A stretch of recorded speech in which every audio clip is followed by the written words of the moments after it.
हाँ दोस्तों, कैसे हो? कल बात की थी आपके मेवाड़ इतिहास के अंतर्गत प्रारंभिक काल या इसकी जो स्थापना हुई थी, जो कि गुहादित्य ने की थी मेवाड़ में। और मेवाड़ के अंतर्गत जो क्षेत्र आता था उसकी बात की थी और राजकीय झंडे की। तो देखो, शिलादित्य की मृत्यु के बाद में जो मेवाड़ का सबसे वर्चस्व वाला जो शासक बनता है वो बनता है आपके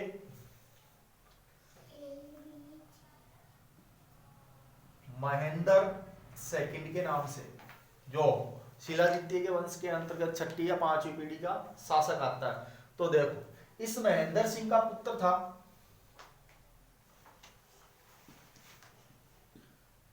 कालभोज। तो कालभोज की चर्चा बाद में करेंगे, पहले बात करते हैं कि महेंद्र सेकंड का रोल क्या था। तो ध्यान रखना कि इस महेंद्र सेकंड ने भीलों से कर मांगना स्टार्ट कर दिया, भीलों से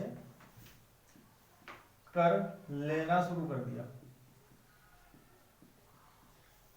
देखो, शिलादित्य ने जब मेवाड़ रियासत की स्थापना की थी भीलों के संयोग से, तब भीलों से कहा था कि तुम्हें आजीवन कर नहीं देने पड़ेगा, लेकिन उसकी पांचवी या छठी पीढ़ी में शासक आया था अपने महेंद्र सेकंड, और महेंद्र सेकंड ने भीलों से भी कर लेना शुरू कर दिया। तो भील इससे नाराज हो गए। नाराज होने के कारण ही कहते हैं कि महेंद्र सेकंड की हत्या भीलों ने कर दी। अब भील क्या चाहते थे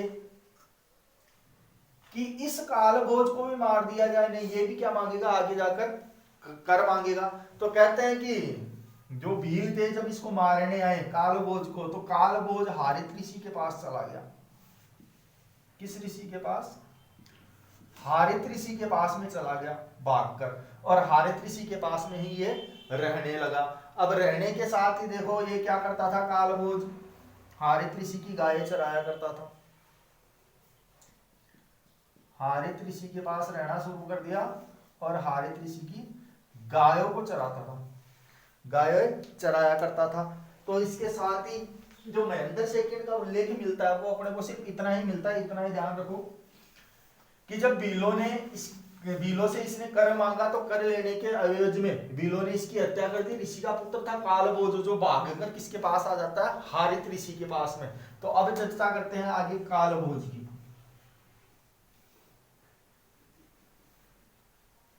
तो देखो कालभोज के बारे में,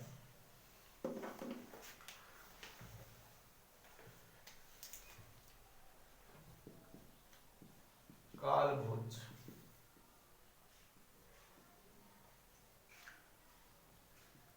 इसी को मेवाड़ का प्रथम ताकतवर शासक माना जाता है। ताकतवर शासक कहा गया है इतिहास में। इसके अलावा आप देखोगे तो ये महेंद्र सेकंड का उत्तराधिकारी बना आगे जाकर। लेकिन जब महेंद्र सेकंड की भीलों द्वारा हत्या कर दी गई तो ये हारित ऋषि के पास में चला जाता है। तो देखो, हारित ऋषि की ये क्या करता था? गाय चराता था।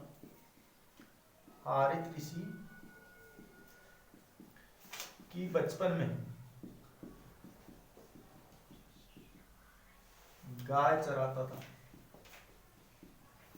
तो देखो, कहते हैं कि हारित ऋषि की जब ये गाय चराता था तो उस समय की एक या दो घटनाएं हुई थी, जिसके अंतर्गत कहते हैं कि जब ये गाय चराता था हारित ऋषि की, तो देखो एक जैसे गायें हैं बहुत सारी, तो इन गायों को जब ये चराने जाता था तो इनमें से एक गाय जाकर एक जगह पर क्या हो जाती थी? खड़ी हो जाती थी, और उसके थनों से ऑटोमेटिक दूध निकलने लगता था।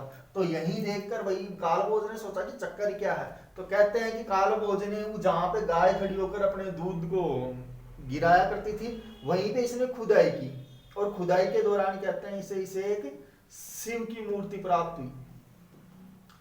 शिव की मूर्ति। और ये शिव की मूर्ति कहां प्राप्त हुई थी इसे? तो ये हुई थी कैलाशपुरी में। कैलाशपुरी पड़ता है आपके उदयपुर में। तो ध्यान रखना, एकलिंग जी का जो शिव मंदिर बनवाया था वो कालभोज ने बाद में जब शासक बना तब बनवाया था, कैलाशपुरी के अंतर्गत ही। तो एकलिंग जी का मंदिर है जो गाय के थनों से दूध से उसका स्नान करवाया करती थी या दूध अभिषेक किया करती थी। तो यहाँ पे खुदाई करने से बप्पा रावल या काल भोज को यहाँ पे शिव की मूर्ति प्राप्त हुई। जब बाद में ये शासक बना तो यहीं पे इसने कैलाशपुरी उदयपुर में एकलिंग जी का मंदिर बनवाया। तो ध्यान रखना। तो ये तो बात थी इसके बचपन की जो इसके सामने घटित हुई थी। अब बात करते हैं कि भाई कहते हैं कि एक बार मेवाड़ पे आक्रमण हुआ। उस समय ये शासक नहीं था, हरित ऋषि के पास में रहा करता था। तो देखो मेवाड़ पे आक्रमण किया अरब आक्रमणकारी जुनेद ने। किसने?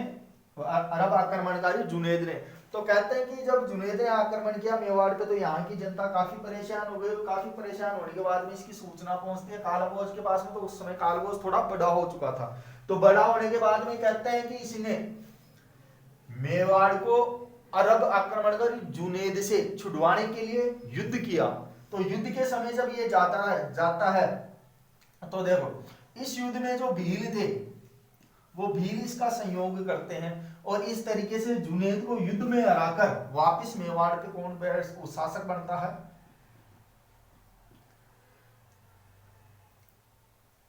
कालभोज। कौन शासक बनता है? कालभोज। अब कालभोज शासक तो बन गया लेकिन प्रॉपर रूप से ये जो चित्तौड़ था उस समय का, उस चित्तौड़ को नहीं जीत पाया। केवल इसने थोड़ा सा एक क्षेत्र जीता जिसपे जुनेद का क्या था? अधिकार था। उस अधिकार को इसने जीत लिया और जुनेद को इस युद्ध के अंदर हत्या कर देता है इसकी। तो हत्या करने के बाद में देखो ये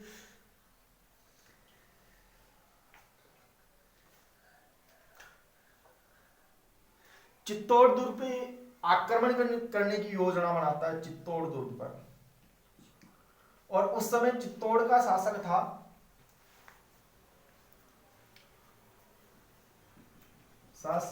मान मोरी या मौर्य। मान मोरी या मौर्य। तो भाई इस शासक की बाद में बात करेंगे, पहले बात करते हैं चित्तौड़ दुर्ग की। तो देखो चित्तौड़ दुर्ग आपका मैसा के पठार पर स्थित है चित्तौड़गढ़ में। और इसका जो निर्माण करवाया था वो करवाया था चित्रागंद मौर्य ने। लेकिन जब कालभोज चित्तौड़ पे आक्रमण करने जाता है 734 ईस्वी में, तब यहाँ का शासक कौन था? मान मोरी। तो मान मोरी को हराकर चित्तौड़ का शासक बनता है। युद्ध में परास्त हो जाता है। ये परास्त कर कालभोज चित्तौड़ का क्या बनता है? शासक बनता है। कालभोज शासक बना। अब शासक बन गया। इस विजय का पता जब हारित ऋषि को लगता है कि इसने मानमोरी को हराकर चित्तौड़ पे क्या कर लिया? अधिकार। तो कहते हैं कि इसे एक उपाधि मिलती है, बप्पा रावल को उपाधि दी जाती है। उपाधि का नाम था बप्पा रावल। और ये उपाधि किसने दी? हारित ऋषि ने दी, जो कि इसके गुरु भी थे और इन्हीं के पास में इनका लालन पोषण भी हुआ था। तो इस प्रकार से बप्पा रावल क्या बनता है? प्रॉपर रूप से कालभोज के नाम से या बप्पा रावल के नाम से मेवाड़ की गद्दी पर बैठता है। तो इस प्रकार से कहते हैं कि महेंद्र सेकेंड के बाद में जो शासक बना था मेवाड़ रियासत का, वो कौन बना? कालभोज बना। तो देखो इसके बाद में शासक बनने के बाद की क्या प्रमुख घटनाएं रही।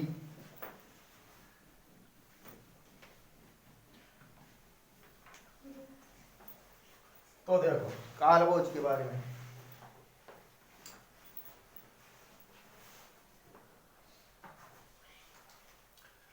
कहते हैं कि इसी कालभोज ने कैलाशपुरी उदयपुर में शासक बनने के बाद एकलिंग जी का मंदिर बनवाया था। इसके अलावा नागदा उदयपुर में सास बहू का मंदिर बनवाया। जिसे सहस्त्रबाहु का मंदिर भी कहते हैं, सहस्त्रबाहु का मंदिर भी कहा गया है। इसी बप्पा रावल ने मेवाड़ में सर्वप्रथम सोने के सिक्के चलाए थे, सोने के सिक्के। और इन सोने के सिक्कों पर सूर्य की आकृति हुआ करती थी, इसीलिए इतिहासकार क्या मानते हैं, मेवाड़ के शासकों को सूर्यवंशी मानते हैं। तो सोने के सिक्के सर्वप्रथम चलाने वाला मेवाड़ का जो शासक था वो कौन था, आपके कालभोज या बप्पा रावल। तो सूर्य की आकृति इन पे हुआ करती थी, इसी कारण कहते हैं कि इन्हें सूर्यवंशी माना गया है, मेवाड़ के गुहिल वंश को या मेवाड़ के शासकों को। इसके अलावा अगर बात की जाए तो देखो इसकी मृत्यु, तो मृत्यु इसकी नागदा उदयपुर में हुई थी, और यही नागदा उदयपुर में बप्पा रावल की छतरी या कालभोज की छतरी बनी हुई है, बप्पा रावल की छतरी बनी हुई है। इसके अलावा कहते हैं कि यही नागदा में ही इनकी समाधि भी बनी हुई है। समाधि और छतरी और मृत्यु तीनों एक ही जगह नागदा उदयपुर में। इसके अलावा अगर बात करें तो कहते हैं कि कालभोज 35 हाथ की तो धोती बांधता था। तो ये कुछ इसकी विशेषताएं थी, उनकी भी बात करते हैं कि इतिहास में सबसे खूंखार जो शासक रहा वो कौन था, कालभोज। तो ये देखो 35 हाथ की तो धोती बांधता था, इतनी 35 हाथ की, 16 हाथ का दुपट्टा रखता था अपने साथ में, दुपट्टा। इसके अलावा 32 किलो की तलवार रखता था, एक हाथ से उठाता था जिसको, किलो की तलवार। इसके अलावा कहते हैं कि एक बार में 4 बकरे खाया करता था ये। तब आप सोच सकते हो कि ये व्यक्ति आदमी था कि राक्षस था, जो 35 हाथ की तो केवल धोती बांधता था, 16 हाथ का दुपट्टा, 32 किलो की तलवार, एक बार में 4 बकरे खाया करता था। तो इस प्रकार से कहते हैं कि जो सबसे ताकतवर मेवाड़ या गुहिल वंश का शासक रहा वो कौन रहा, कालभोज, जिसे इतिहास में क्या कहते हैं, बप्पा रावल। तो ध्यान रखना कि पाकिस्तान में एक स्थान पड़ता है रावलपिंडी। ये जो रावलपिंडी है वो बप्पा रावल के नाम पे ही रखा गया है। कहते हैं कि बप्पा रावल ने जीतकर इसका नाम रावलपिंडी रखा था। तो ये जो रावलपिंडी है ये बप्पा रावल की ही देन है, पाकिस्तान के अंतर्गत। तो कहते हैं कि पाकिस्तान से लेकर अफगानिस्तान तक इसने क्या किया था, शासन किया था। अब इसके बाद में देखो इसका जो अगला शासक बनता है मेवाड़ रियासत में, वो आता है अपने अल्लड़।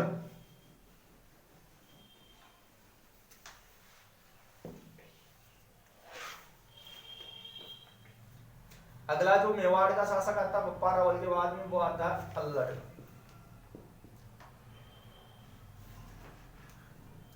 इसकी उपाधि थी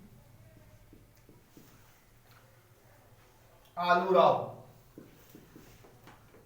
इसकी उपाधि थी आलूराव। और ये आलूराव जो उपाधि इसे दी थी वो दी थी भाटों ने।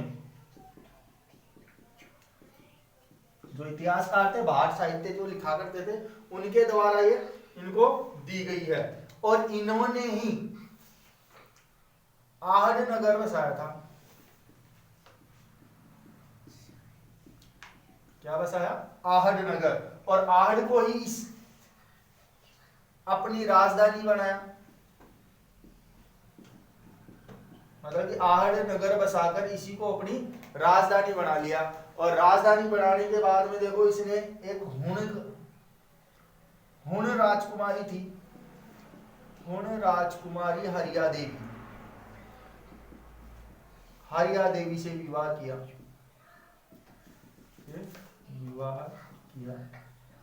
तो इस हरिया देवी के साथ में इसने जो विवाह किया था, यही विवाह राजस्थान का प्रथम अंतरराष्ट्रीय विवाह कहलाता है। राजस्थान का प्रथम अंतरराष्ट्रीय विवाह कहलाता है, जो आलूराव या अल्लड ने हरिया देवी जो कि हुण राजकुमारी थी उसके साथ में किया। अगर पूछ ले कि भारत का प्रथम अंतरराष्ट्रीय विवाह किया किसने किया, तो वो किया था चंद्रगुप्त मौर्य ने हेलेना से।